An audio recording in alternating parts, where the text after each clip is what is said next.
धर्मवीर 2 या सिनेमाचा भव्य ट्रेलर लॉन्च सोहळा पार पडणार आहे। या सोहळ्याला मुख्यमंत्री एकनाथ शिंदे, उपमुख्यमंत्री देवेंद्र फडणवीस आणि उपमुख्यमंत्री अजित पवार हे उपस्थित असतील।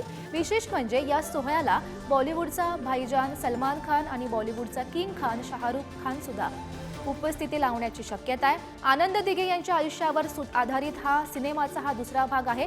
या चित्रपटाविषयी सर्वत्र उत्सुकता पाहायला मिळते।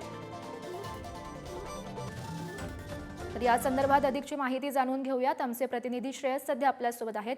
श्रेयस, आज धर्मवीर 2 या सिनेमाचा भव्य ट्रेलर लॉन्च सोहळा पार पडणार आहे। नेमकी कशा प्रकारे तयारी सुरू दिसते? खरं तर गौरी, आपण बघतो धर्मवीर 2 चा ट्रेलर लॉन्च आज डोम वरळी इथे पार पडणार आहे। आणि या सोहळ्याला असं म्हटलीस, मुख्यमंत्री एकनाथ शिंदे, उपमुख्यमंत्री देवेंद्र फडणवीस आणि अजित पवार हे तिघही उपस्थित राहणार आहेत। असं म्हटलं गेलं की बॉलिवूडमधले 120 कलाकार यावेळी उपस्थित राहणार आहेत आणि ते 120 कलाकारमधून शाहरुख खान आणि सलमान खान आणि आमिर खान यांचा देखील समावेश आहे। हे देखील हजेरी लावण्याची शक्यता आहे। आपण जर बघितलं तर गौरी, ह्याच्या अगोदरचा जो धर्मवीर आलेला त्यावेळी सलमान खान यांनी हजेरी लावली होती, जेव्हा उद्धव ठाकरे मुख्यमंत्री होते।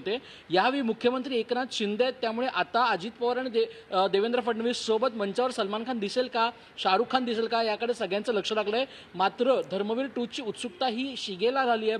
पोस्टर लॉन्च मुख्यमंत्र्यांच्या वर्षा बंगल्यावर झाला, त्याच्यानंतर टीजरला तेवढा चांगला रिस्पॉन्स आला। आणि सगळ्यात महत्त्वाचं म्हणजे साहेबांची हिंदुत्वाची गोष्ट, यावेळी कोणती गोष्ट साहेबांची हिंदुत्वाची आहे ती गोष्ट सांगण्याचा प्रयत्न या ट्रेलरमध्ये असणार आहे का, आणि या ट्रेलरमध्ये अजून किती उत्तर आपल्याला मिळणार आहे, त्याकडे आता सगळ्यांचं लक्ष लागलंय गौरी। हो, नक्की श्रेयस, या घडामोडींवर असंच लक्ष ठेवून राहा। तुर्तास धन्यवाद दिलेल्या या माहितीसाठी।